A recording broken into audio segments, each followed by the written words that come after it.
Hello everyone. आज हम लोग मैकेनिक्स स्टार्ट करेंगे और मैकेनिक्स को एक्चुअली पहले दो पार्ट में डिवाइड किया गया है। पहला सेक्शन जो है वो काइनेमेटिक्स का है और दूसरा सेक्शन जो है वो डायनामिक्स का है। काइनेमेटिक्स और डायनामिक्स में डिफरेंस क्या है?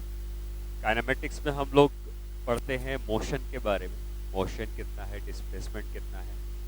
और डायनामिक्स में पढ़ते हैं कि मोशन को होने का क्या कारण है, मोशन कौन करवा रहा है, फोर्स करवा रहा है, उससे वर्क क्या हो रहा है वगैरह। ठीक है, तो जो मोशन हो रहा है उसकी स्टडी को काइनेमेटिक्स कहेंगे और जो मोशन को करवा रहा है, जो कॉज ऑफ मोशन है, उसको हम लोग डायनामिक्स कहेंगे। ठीक है, तो इस तरीके से हम लोग मैकेनिक्स को दो पार्ट्स में डिवाइड कर सकते हैं। पहला पार्ट जैसे मैंने कहा कि काइनेमेटिक्स का कहा जाएगा और दूसरा पार्ट जो है वो हम लोग डायनामिक्स का कहेंगे।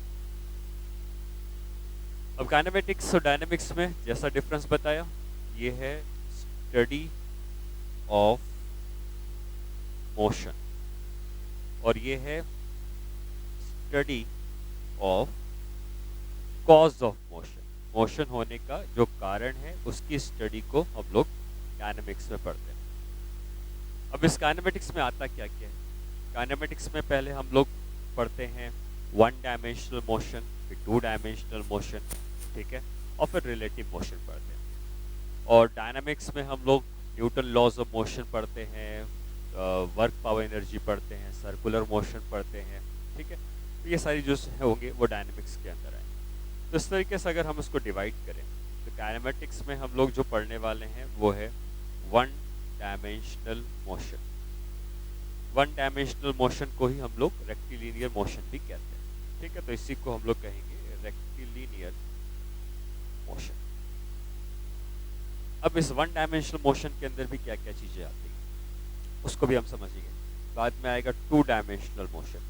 टू डायमेंशनल मोशन में मोस्टली हम लोग जो पढ़ते हैं वो पढ़ते हैं प्रोजेक्टाइल मोशन के बारे में। ठीक है, क्या है टाइम के संग हम सीखेंगे। और तीसरा पार्ट जो आता है इसका उसको हम कहते हैं रिलेटिव मोशन। ये तीन चीजें जो आएंगी, one dimensional motion, two dimensional motion और रिलेटिव मोशन, ये काइनेमेटिक्स के अंदर आएगा। डायनामिक्स के अंदर क्या क्या आएगा? डायनामिक्स के अंदर आएगा न्यूटन्स लॉज ऑफ मोशन, ठीक है, फिर आएगा circular motion. Circular motion horizontal भी हो सकता है, वर्टिकल भी हो सकता है, दोनों को अलग अलग पढ़ेंगे। फिर आ जाता है न्यूटन लॉज ऑफ मोशन के अंदर ही फ्रिक्शन का पार्ट भी आता है, तो एक ही पार्ट है वो। सर्कुलर मोशन हो जाता है, उसके बाद हम लोग वर्क पावर एनर्जी के बारे में पढ़ते हैं। ठीक है, फिर हम लोग पढ़ते हैं रोटेशनल मोशन के बारे में। उसके अलावा इसी में आ जाता है कोलिजन एंड मोमेंटम। ठीक है, तो मोमेंटम कंजर्वेशन, कोलिजन, ये सब के बारे में हम इस चैप्टर में पढ़ेंगे। ठीक है, तो इस तरीके से हम लोग इसको दो पार्ट में डिवाइड करते हैं जिससे कि हम उस टॉपिक को, मैकेनिक्स को दो अलग अलग पार्ट में स्टडी कर पाए। ये पार्ट कंपेटिवली उससे छोटा है लेकिन इस पार्ट में कई सारे चैप्टर्स हैं, तो ओवरऑल एक मैकेनिक्स बहुत ही इंपॉर्टेंट पार्ट रखता है किसी भी कॉम्पिटिटिव एग्जाम में। ठीक है, और उसको पढ़ने में बहुत सारे चैप्टर्स हैं तो समय लगता है, लेकिन बहुत ही बेसिक बिल्डिंग ब्लॉक आपका ये बनाएगा और इसी बिल्डिंग ब्लॉक से आप आगे के चैप्टर भी यूज़ कर पाओगे। जैसे अब इलेक्ट्रोस्टैटिक्स में जाओगे तो ये नहीं है कि इसका यूज़ नहीं है, इलेक्ट्रोस्टैटिक्स में भी इन सब चीज़ों को वहाँ पर भी जोड़ देता है। ठीक है, तो हम जो स्टडी करेंगे इसमें ये बहुत ही बेसिक चीज़ें हैं, बहुत ही इसको आपको ध्यान से समझना पड़ेगा, तभी आप जाकर आगे की चीज़ों को समझ सकते हैं। ठीक है, तो हम स्टार्ट किससे करते हैं? हम स्टार्ट करते हैं काइनेमेटिक्स। काइनेमेटिक्स में हम पढ़ने क्या वाले हैं? तो काइनेमेटिक्स में हमने पढ़ने वाले हैं, जैसे मैंने बताया कि हम लोग one dimensional motion, two dimensional motion, relative motion. ठीक है, तो अब वन डायमेंशनल मोशन में क्या क्या आ जाता है? तो सब पहले तो जो टॉपिक्स हैं मैं आपको बता देता हूँ, जो चीज़ हम लोग पढ़ने वाले हैं, हेडलाइंस जो हैं। तो पहले तो हम पढ़ते हैं कि भाई डिस्प्लेसमेंट क्या होता है, डिस्टेंस क्या होता है। ठीक है, उसके बाद हम पढ़ेंगे एवरेज वेलोसिटी क्या होती है और एवरेज स्पीड क्या होती है। फिर हम पढ़ते हैं कि एवरेज एक्सीलरेशन क्या होता है। ठीक है, इन सब को पढ़ने के बाद फिर हम लोग पढ़ेंगे इंस्टेंटेनियस वेलोसिटी एंड स्पीड। उसी तरीके से हम पढ़ेंगे इंस्टेंटेनियस एक्सीलरेशन के बारे में। ठीक है, फिर हम लोग equation of motion. Equation of motion वही है जो आप पहले पढ़ चुके हैं, v is equal to u plus a t, v square is equal to u square पर 2s। वो सारी चीज़ें हम इक्वेशन ऑफ मोशन के अंदर पढ़ते हैं। और फिर इक्वेशन ऑफ मोशन के बाद ये सब पढ़ने के बाद ये एक तरीके से हम वन डायमेंशनल मोशन में मोस्टली इन चीज़ों को पढ़ते हैं। ठीक है, इसके बाद इक्वेशन ऑफ मोशन में ही हम लोग मोशन अंडर ग्रेविटी को भी पढ़ते हैं। और मोशन अंडर ग्रेविटी जो है ये फिलहाल पहले हम लोग वन डायमेंशनल मोशन के लिए पढ़ेंगे, स्ट्रेट लाइन मोशन के लिए। और फिर जब स्ट्रेट लाइन मोशन हो जाएगा तो फिर हम उसके बाद आ जाएंगे किसमें, टू डायमेंशनल मोशन। तो मोशन अंडर ग्रेविटी जब टू डायमेंशनल में आ जाती है उसको हम कहते हैं प्रोजेक्टाइल मोशन।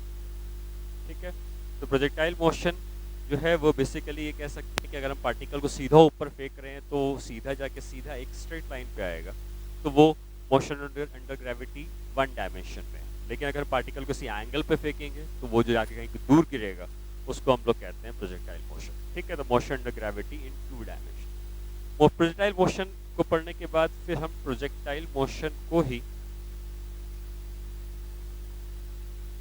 इन इंक्लाइन प्लेन भी पढ़ेंगे कि इंक्लाइन प्लेन पे अगर हम किसी चीज़ को फेंकते, कोई सरफेस इंक्लाइंड है, उसके ऊपर पार्टिकल जाके इंक्लाइन सरफेस पे गिरता तो क्या होता। ठीक है, ये प्रोजेक्टाइल मोशन हो जाएगा। उसके बाद हम आ जाते हैं रिलेटिव मोशन में। रिलेटिव मोशन में हम पढ़ेंगे कि रिलेटिव मोशन में कोई एक मैन किसी दूसरी चीज़ का मोशन देखता है तो उसको क्या दिखता है। ठीक है, तो रिलेटिव मतलब यही होता है कि दो चीज़ें मोशन में हैं या कोई एक चीज़ मोशन में है दूसरी नहीं है, तो एक को दूसरे का मोशन जो दिखता है उसको हम रिलेटिव मोशन कहते हैं। ठीक है, जैसे तुम अगर ट्रेन के अंदर बैठे हो, तुम्हें बाहर का जो पेड़ है वो चलता हुआ दिख रहा है, लेकिन तुम ट्रेन के अंदर बैठे हो और तुम्हारे सामने जो बैठा है वो तुम्हें रुका हुआ दिख रहा है, तो तुम्हें जो मोशन दिख रहा है उसको हम रिलेटिव मोशन कहते हैं। और उस रिलेटिव मोशन के लिए कई चीज़ें आती हैं, जैसे पानी अगर बरसता है तो वो तुम अगर एक जगह पे खड़े हो तब कैसा किस वेलोसिटी से आता हुआ दिख रहा है बरसता हुआ, या अगर तुम चलने लगते हो तो किस वेलोसिटी से बारिश होती हुई लगती है। ठीक है, तो रिलेटिव मोशन में ही कई चीज़ें आ जाती हैं। रिलेटिव मोशन में हम ये कह सकते हैं कि relative motion in one dimensional पढ़ते हैं। पहले तो वन डायमेंशन मतलब दो चीज़ें एक ही लाइन में चल रही हैं, फिर टू डायमेंशन आ जाता है, और टू डायमेंशन में थ्री डायमेंशन भी आ सकता है इन 2D, और 2D या 3D में हम ये पढ़ते हैं कि रेन और मैन की जो प्रॉब्लम होती है। ठीक है, और उसके अलावा इसमें आ जाता है रेन मैन प्रॉब्लम के अलावा स्विमर और रिवर की प्रॉब्लम, कि अगर एक स्विमर को रिवर को क्रॉस करना है तो फिर उसके लिए हम रिलेटिव मोशन को कैसे यूज़ करें। तो एक तरीके से मोटा मोटी बताया गया है कि क्या क्या टॉपिक्स हैं जो हम काइनेमेटिक्स में पढ़ने वाले हैं, और हम एक एक करके इन टॉपिक्स में जाएंगे और इनको समझेंगे। ठीक है, तो स्टार्ट हम करते हैं काइनेमेटिक्स में, यहाँ से स्टार्ट करेंगे और जैसे जैसे हम आगे बढ़ते जाएंगे एक एक टॉपिक कवर होते जाए। ठीक है, तो स्टार्ट हम करेंगे किससे, स्टार्ट करते हैं डिस्टेंस डिस्प्लेसमेंट से, उसके बाद ये सारे टॉपिक आएंगे। लेकिन इन सब को समझने के पहले काइनेमेटिक्स क्योंकि स्टडी है मोशन की, तो पहले ये समझते हैं कि मोशन का मतलब होता क्या है। ठीक है, तो मोशन आप ये कह सकते हो कि अगर कोई भी पार्टिकल अपनी पोजीशन को बदल रहा है विद टाइम तो हम उसको कहेंगे कि उसका मोशन हो रहा है। लेकिन अगेन ये मोशन जो देख रहा है उसके लिए ऑब्जर्वर चाहिए, मतलब भाई कोई ऑब्जर्वर ही बता सकता है कि पार्टिकल की पोजीशन में चेंज आया है या नहीं आया। तो मोशन को डिफाइन करने के लिए ऑब्जर्वर की ज़रूरत पड़ती है, बिना किसी ऑब्जर्वर के हम मोशन को डिफाइन नहीं कर सकते। तो मोशन ऑब्जर्वर के हिसाब से डिफाइन होता है। लेकिन अब अलग अलग ऑब्जर्वर किसी एक सिंगल चीज़ को ऑब्जर्व कर रहे हैं तो उसी सिंगल चीज़ का मोशन अलग अलग ऑब्जर्वर के अकॉर्डिंग अलग अलग आएगा। जैसे मैं कुछ देर पहले ट्रेन का एग्जाम्पल दे रहा था, तो अगर आप ट्रेन के अंदर बैठे हैं, आपके सामने आपका दोस्त बैठा है आपके सामने, तो ट्रेन चल रही है, बट आपके हिसाब से आपके दोस्त का मोशन नहीं हो रहा है, वो एक ही जगह पर रुका हुआ है। तो आप ये कहोगे कि भाई उसकी पोजीशन जो है वो फिक्स है, और पोजीशन में अगर चेंज नहीं आ रहा है इसका मतलब मोशन नहीं हो रहा है। लेकिन वहीं अगर कोई ट्रेन के बाहर खड़ा होगा उसके हिसाब से वही मैन ट्रेन के साथ साथ आगे बढ़ता जा रहा है, तो आपका वो कहेगा कि भाई उसकी पोजीशन में चेंज आया है तो मोशन हो रहा है। तो मोशन जो हो रहा है या नहीं हो रहा है ये ऑब्जर्वर डिसाइड करता है।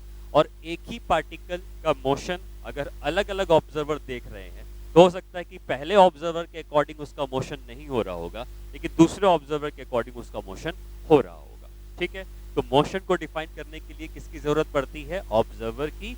और उसी ऑब्जर्वर के अकॉर्डिंग अलग अलग ऑब्जर्वर अगर सेम पार्टिकल को देखेंगे तो अलग अलग मोशन डिफाइन कर सकते हैं। तो हम ये कह सकते हैं कि motion is defined by observer. ठीक है, बिना ऑब्जर्वर के मोशन डिफाइन नहीं हो सकता। Same particle can have different motion as observed by different observers। ठीक है, motion is defined as change in position with respect to, मतलब किसके according, with respect to observe. तो अगर कोई ऑब्जर्वर ये कहता है कि पोजीशन में चेंज आया है तो हम कहेंगे कि मोशन हो रहा है। लेकिन अगर ऑब्जर्वर कहता है कि मोशन में चेंज नहीं आया है तो मोशन नहीं हो रहा है। ठीक है, अगर पोजीशन में चेंज नहीं आया है तो मोशन नहीं हो रहा है। तो ऑब्जर्वर ही मोशन को डिफाइन कर सकता है और ऑब्जर्वर ही बताएगा कि मोशन हो रहा है या नहीं हो रहा है। ठीक है, तो ये हो गई मोशन की डेफिनेशन। डिस्प्लेसमेंट और डिस्टेंस के बारे में समझते हैं।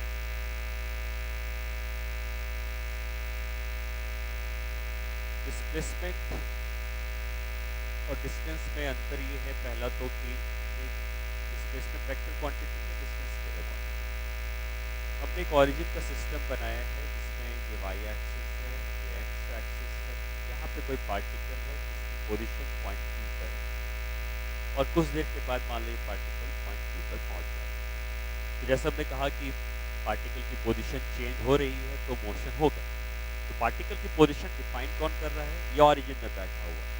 यहाँ पे मान लो कोई मैन बैठा है और उसने कहा कि ये उसका इनिशियल पोजीशन वेक्टर है।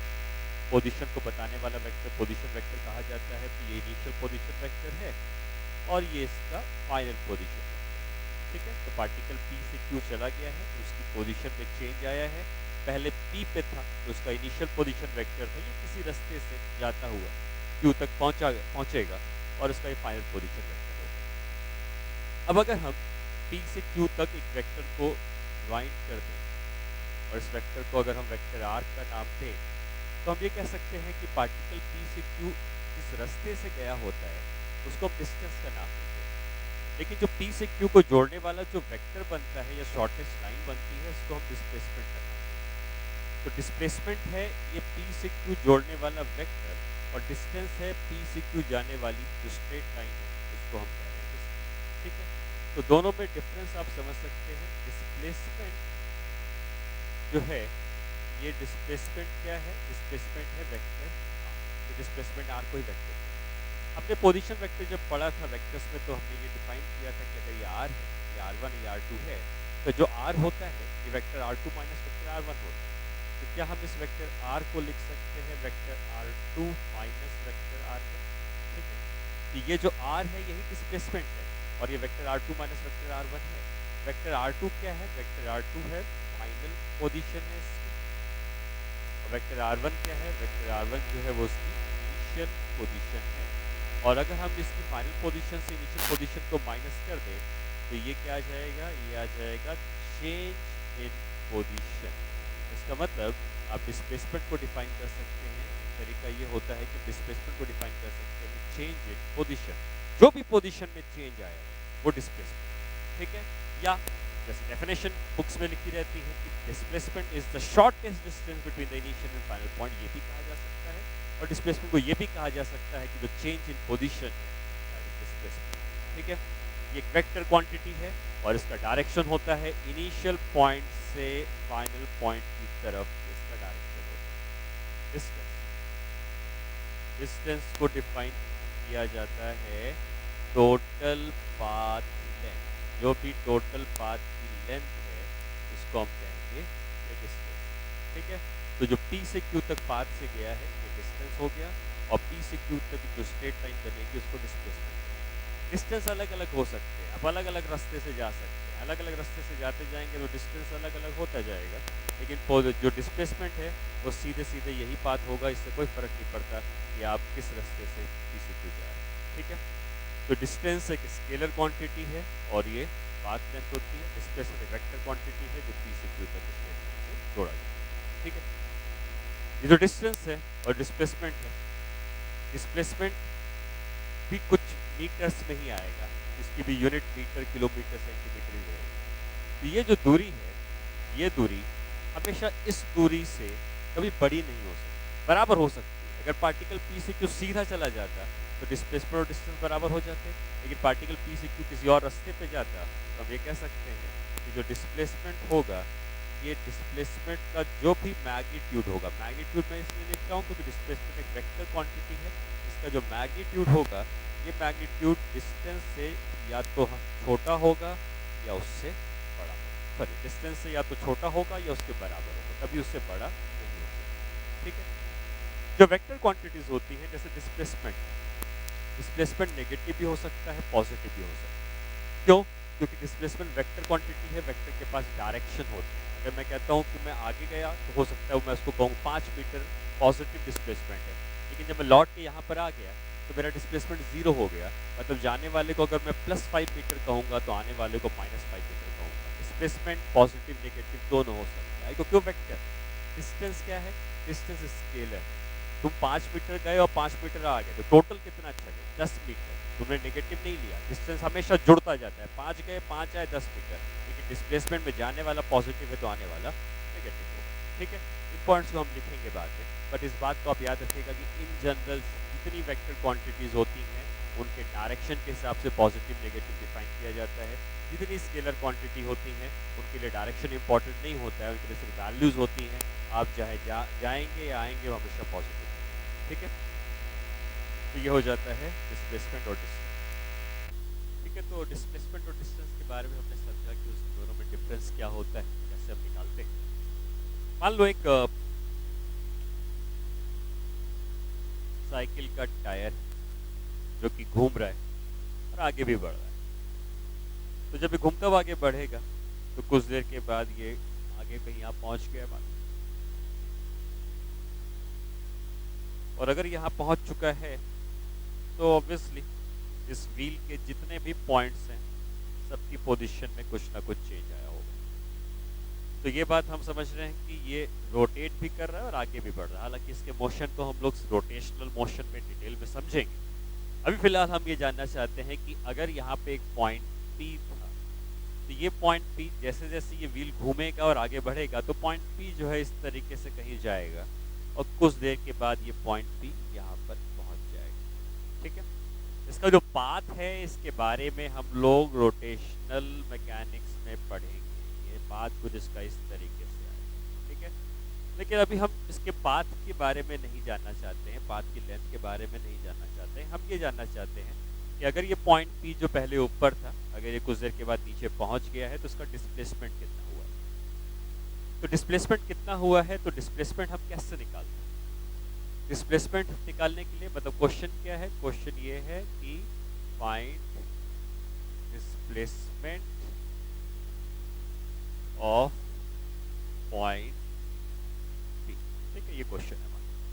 तो कैसे निकालते हैं डिस्प्लेसमेंट? डिस्प्लेसमेंट निकालने के लिए हमें इनिशियल पोजीशन और फाइनल पोजीशन के बीच की शॉर्टेस्ट दूरी चाहिए होती है। तो अगर हम इसको स्ट्रेट लाइन से ऐसे जोड़ दें तो ये जितनी भी लेंथ आएगी इसको हम कह सकते हैं कि ये डिस्प्लेसमेंट है। अब निकलेगा कैसे?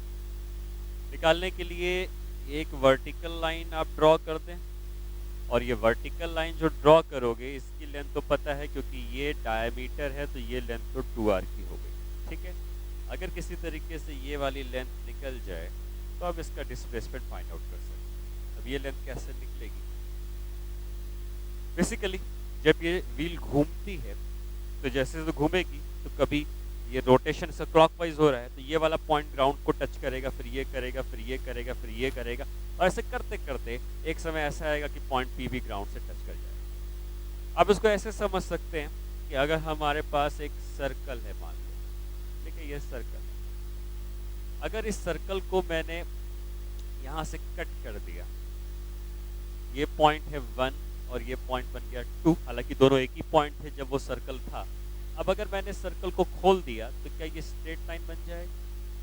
सर्कल को पॉइंट 1 को मैं इधर ले आता हूँ और पॉइंट 2 को मैं इधर ले आता हूँ, तो क्या वही स्ट्रेट लाइन बन जाएगा जिसको हम सर्कल मान रहे थे? और ये सरकमफेरेंस इसका टोटल 2 पाई आर होता है, तो ये 2 पाई आर की लेंथ ही स्ट्रेट लाइन में बदल गई है, तो टोटल लेंथ 2 पाई आर की होगी।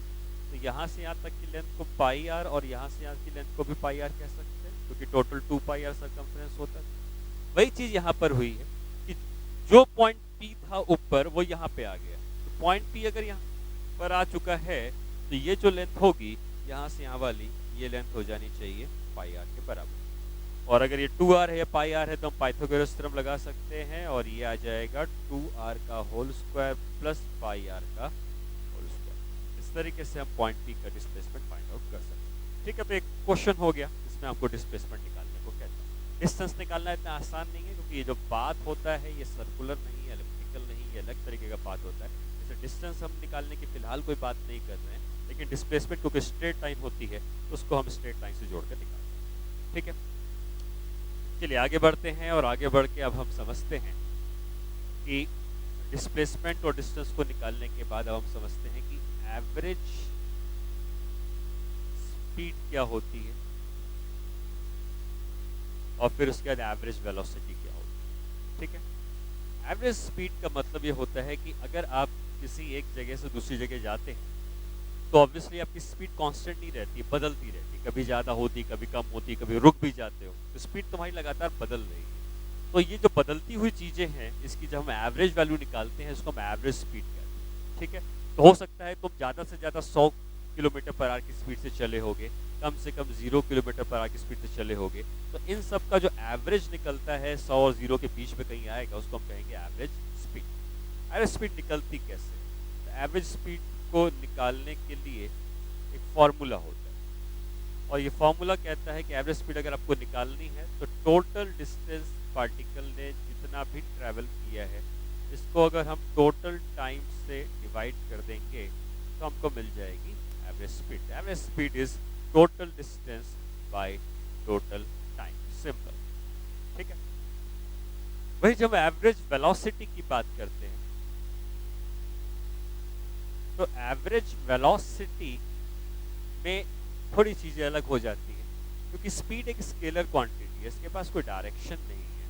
तो एवरेज स्पीड के पास भी कोई डायरेक्शन नहीं होता, ये सीधा होता है कि टोटल डिस्टेंस, डिस्टेंस आपको पता है स्केलर है, टोटल पाथ की length upon total. Average velocity के पास डायरेक्शन होता है क्योंकि ये वेक्टर क्वांटिटी है। अब एवरेज वेलोसिटी डिफाइन कैसे करते हैं? जो उसकी डेफिनेशन है एवरेज वेलोसिटी की, या जो फॉर्मूला है, पहले मैं फॉर्मूला बता देता हूँ क्या है।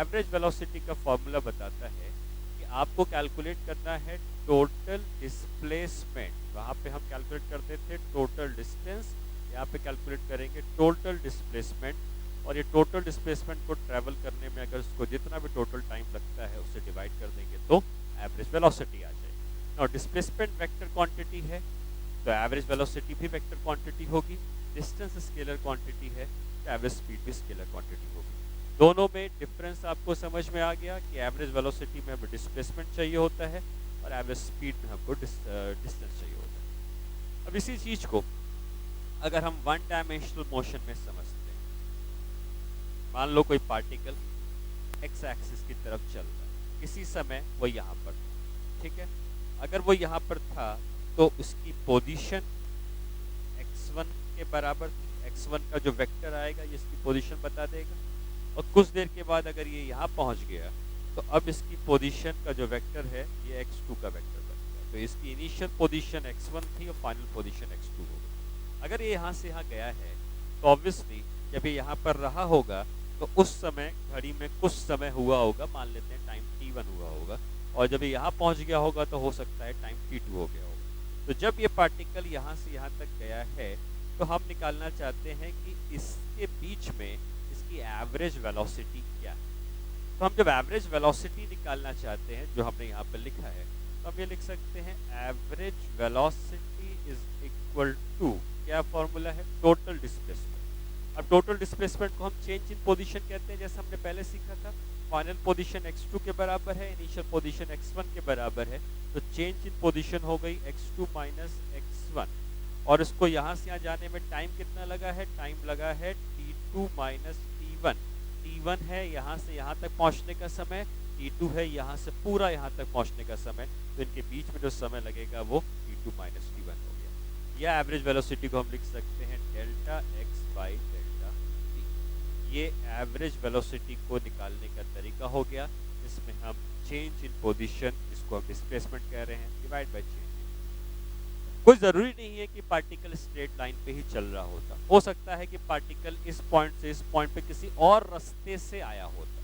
अगर वो किसी और रास्ते से भी आया होता तो इनिशियल पोजीशन तो यही रहती, फाइनल पोजीशन भी यही रहती, तो एवरेज वेलोसिटी में कोई अंतर नहीं आता, ठीक है। लेकिन अगर पार्टिकल किसी और रास्ते से आया होता तो डिस्टेंस बदल जाता, तो ये डिस्टेंस बदल जाता तो एवरेज स्पीड अलग आती। और वही पार्टिकल इस रास्ते से आया होता यहाँ से यहाँ तक, तब डिस्टेंस अलग होता, एवरेज स्पीड अलग अलग आती। मतलब एवरेज स्पीड को इस बात से फर्क पड़ेगा कि पार्टिकल किस रास्ते से आया है। एवरेज वेलोसिटी को इस बात से कोई फर्क नहीं पड़ेगा किस रास्ते से आया है। एवरेज वेलोसिटी का मतलब होता है इनिशियल पोजीशन फाइनल पोजीशन के बीच में change in position divided by time. अच्छा, क्या ये दोनों बराबर हो सकते हैं? बिल्कुल हो सकते हैं। जैसा कुछ देर पहले हमने सीखा कि अगर डिस्टेंस और डिस्प्लेसमेंट बराबर हो जाए, टाइम तो उतना ही लगना है एक से दूसरे के जाने में, तो अगर डिस्टेंस और डिस्प्लेसमेंट बराबर हो जाए तो एवरेज स्पीड और एवरेज वेलोसिटी भी बराबर हो जाती है, ठीक है। और डिस्टेंस और डिस्प्लेसमेंट बराबर तब होते हैं जब पार्टिकल P से Q तक स्ट्रेट लाइन पे जाएगा, तो डिस्प्लेसमेंट भी वही होगा, डिस्टेंस भी वही होगा। लेकिन P से Q किसी और रास्ते पे जाता है तो डिस्टेंस अलग हो जाएगा, जो पाथ की लेंथ है, डिस्प्लेसमेंट उनको जोड़ने वाली सबसे शॉर्टेस्ट लाइन को कहा जाएगा, ठीक है। तो ये इन दोनों की डेफिनेशंस हैं, एवरेज वेलोसिटी और एवरेज स्पीड, ठीक है। इसमें क्या क्या चीज़ें हैं वो हम समझ लें। हम ये कह सकते हैं कि एवरेज स्पीड जो है ये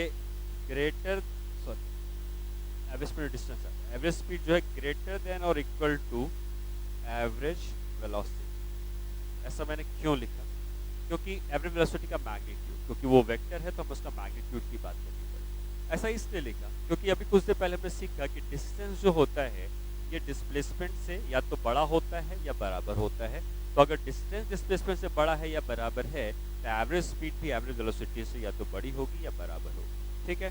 दूसरी बात, डिस्टेंस या स्पीड जो है,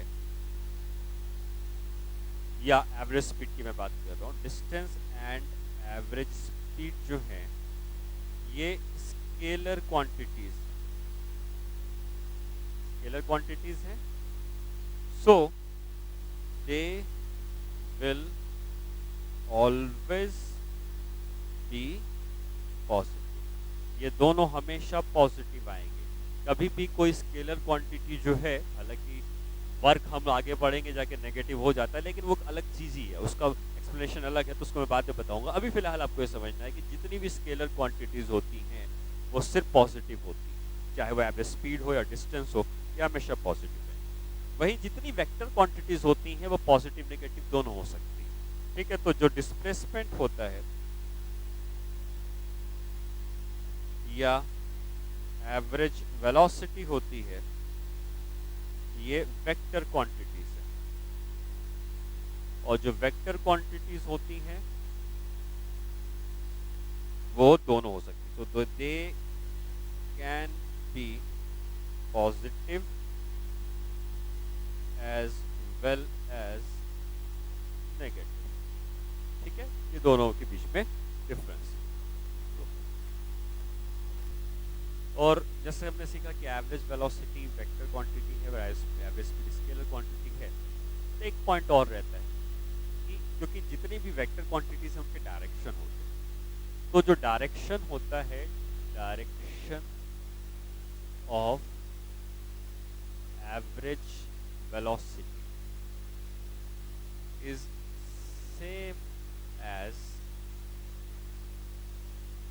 direction of displacement, ठीक है। तो जो डायरेक्शन डिस्प्लेसमेंट का होगा वही डायरेक्शन उसकी एवरेज वेलोसिटी का भी होगा, ठीक है। तो ये कुछ पॉइंट्स हो गए एवरेज वेलोसिटी एवरेज स्पीड के बीच में। चलिए अब इनको हमने डेफिनेशन समझ ली क्या होता है, अब इनके ऊपर कुछ क्वेश्चंस करते हैं। अच्छा, जैसे मैंने ये बताया कि एवरेज स्पीड और एवरेज वेलोसिटी सेम हो सकती है, कब होती है, जब पार्टिकल एक स्ट्रेट लाइन पे चलेगा, लौटेगा नहीं, चलता जा रहा है, एक ही तरफ बढ़ता जा रहा है, तो एवरेज वेलोसिटी एवरेज स्पीड दोनों सेम होती है। तो ये भी लिख लेते हैं कि average velocity and average speed are same when particle travels in straight line। Straight line में एक ही तरफ लौटना नहीं चाहिए, एक ही तरफ बढ़ना चाहिए, ठीक है। अच्छा, ऐसा हो सकता है एवरेज हम उन चीज़ों को निकालते हैं जो चीज़ें बदल रही हैं। तो स्पीड अगर बदल रही है तो एवरेज निकालेंगे, वेलोसिटी बदल रही है तो एवरेज निकालेंगे। लेकिन कोई चीज़ कांस्टेंट है तो किसी भी कांस्टेंट का एवरेज खुद वही वैल्यू होती है, ठीक है। तो अगर मैं कहता हूँ कि पार्टिकल एक कांस्टेंट स्पीड से चलता जा रहा है तो उसकी एवरेज स्पीड भी उसी के बराबर होगी। अगर पार्टिकल हमेशा 10 मीटर पर सेकेंड से चल रहा है तो एवरेज स्पीड भी उसकी हमेशा 10 मीटर पर सेकेंड के ही बराबर होगी, ठीक है। तो ये कह सकते हैं कि average speed is same as the speed. ये जो स्पीड मैं कह रहा हूँ इसके बारे में भी हम लोग सीखेंगे, इसको इंस्टेंटेनियस कहा जाता है। मैं फिलहाल स्पीड लिख रहा हूँ क्योंकि आपको पता है कि स्पीड का मतलब कितनी स्पीड से चल रहा है, ठीक है। Average speed is same as the speed of the particle when particle travels with constant, ठीक है। जब पार्टिकल कांस्टेंट स्पीड से चलता है तो एवरेज स्पीड जो होती है वो उसकी स्पीड के ही बराबर हो जाती है। तो ये कुछ इंपॉर्टेंट पॉइंट्स हो गए इनके बीच में। अब आता है कि न्यूमेरिकल वाले पार्ट्स में हमें क्या करना है। तो एक क्वेश्चन से स्टार्ट करते हैं, या क्वेश्चन से स्टार्ट करने के पहले हम दो केसेस पढ़ते हैं। एक केस है जिसमें पार्टिकल अलग अलग डिस्प्लेसमेंट चलता जाएगा और टाइम दिया होगा, ठीक है। तो चलो मैं दो केसेस पे डिवाइड करता हूँ। मैं ये नहीं कह रहा हूँ कि जितने भी क्वेश्चन होंगे इन्हीं दो केसेस में आएंगे, लेकिन फिर भी अगर इनके ऊपर आते हैं तो हम कर सकते हैं। तो एक केस ये है कि पार्टिकल एक स्ट्रेट लाइन पे चलता हुआ जा रहा है, ठीक है, और वो जो ट्रैवल करता है वो उसमें उसकी वेलोसिटी बदलती है। तो हो सकता है यहाँ से यहाँ तक ट्रैवल करे, यहाँ से यहाँ तक ट्रैवल करे, यहाँ से। ये डिस्प्लेसमेंट x1 का है, ये डिस्प्लेसमेंट x2 का है, ये डिस्प्लेसमेंट x3 का है। यहाँ से यहाँ तक x1 है, ये x2 है, ये x3, ठीक है। और इसको यहाँ से यहाँ चलने में टाइम नहीं दिया है, मान लो वेलोसिटी।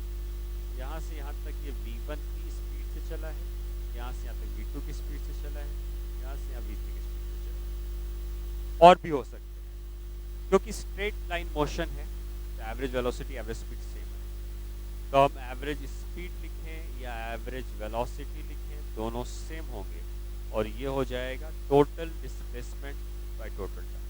टोटल डिस्प्लेसमेंट कितना है? टोटल डिस्प्लेसमेंट आप लिख सकते हैं x1 plus x2 plus x3 के बराबर है। और टोटल टाइम कितना लगा उसमें?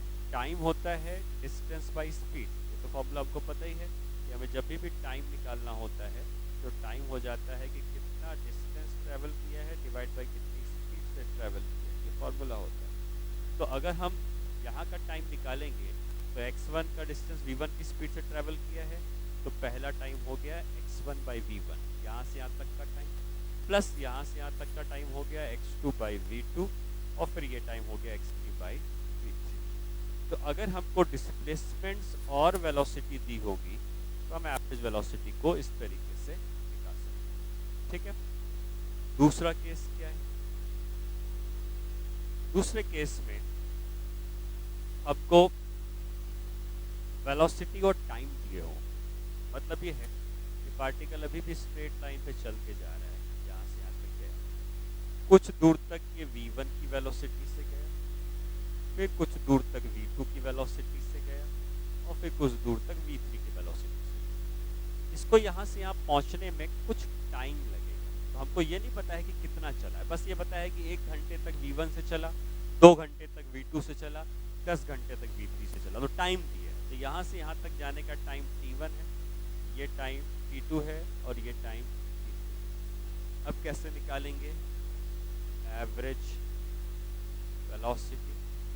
एवरेज वेलोसिटी निकालेंगे टोटल डिस्प्लेसमेंट बाय टोटल। अब टोटल डिस्प्लेसमेंट हमें नहीं पता या डिस्टेंस नहीं पता, तो डिस्टेंस हम कैसे निकालते हैं? स्पीड और टाइम को मल्टीप्लाई कर देते हैं तो डिस्टेंस आ जाता है। तो ये स्पीड है और ये टाइम है, तो पहला डिस्टेंस आ गया v1 इंटू t1, ये डिस्टेंस आ जाएगा प्लस v2 इंटू t2, और ये डिस्टेंस आ जाएगा plus v3 into t3 divide by total time, क्योंकि टाइम हमको इस केस में दिया हुआ है, तो टोटल टाइम हम जोड़ देंगे t1 plus t2 plus t3, ये हमको मिल जाएगी एवरेज वेलोसिटी। ठीक है, इन दोनों ही केसेस में एवरेज वेलोसिटी और एवरेज स्पीड सेम है।